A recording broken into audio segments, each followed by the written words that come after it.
এই সিলেট, ওকে বিদায় নেই, আমি চলে গেলাম। যা তোমরা দেখালা, it's good enough for tonight. Okay, খালাস, হবে না। জি ঠিক আছে। সিলেট, আজকে কি করছো এটা মনে থাকবে।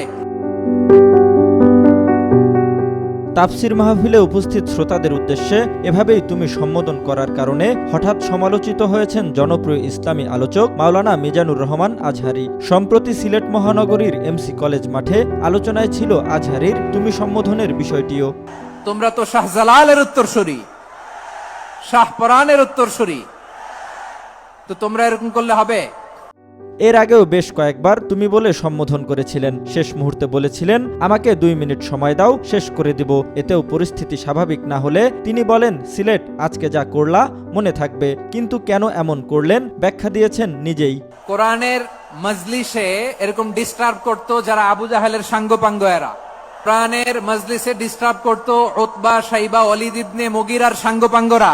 আজহারীর তুমি সম্বোধন নিয়ে অনেকেই সমালোচনা করেছেন গত 2 দিন। এবার তুমি সম্বোধনের কারণ নিয়ে মুখ খুলেছেন আজহারী নিজেই। নিজের ভেরিফাইড ফেসবুক পেজে তিনি বলেছেন, আমি মাহফিলগুলোতে সাধারণত শ্রোতাদেরকে আপনি বলে সম্বোধন করি, মাঝে মাঝে কিশোর ও তরুণ শ্রোতাদের তুমি বলে অ্যাড্রেস করি, কখনো ঢালাওভাবে তুমি সম্বোধন করি না।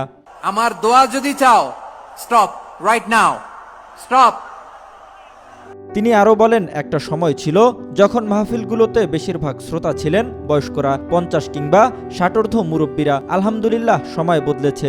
এখন মাঠে জেনজিদের আমরা শ্রোতা হিসেবে পাচ্ছি। তরুণ প্রজন্মের এই ছেলেগুলো আপনির চেয়ে তুমি বললেই বেশি উৎফুল্ল হয়, আর তুমি বলে আমিও সহজেই তাদের সাথে কানেক্ট করতে পারি। পোস্টের শেষে তিনি বলেন, মূলত ওদেরকে বেশি আপন করে নিতেই স্নেহভরে এই তুমি সম্বোধন করি। আপনি তুমির মিশেলে চলুক না আমাদের এই ভাবের আদান প্রদান।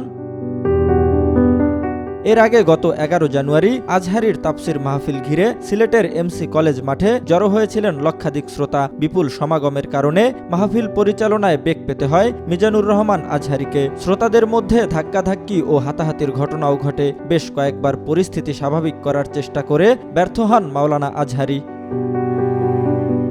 জহিরুল ইসলাম, আজকাল।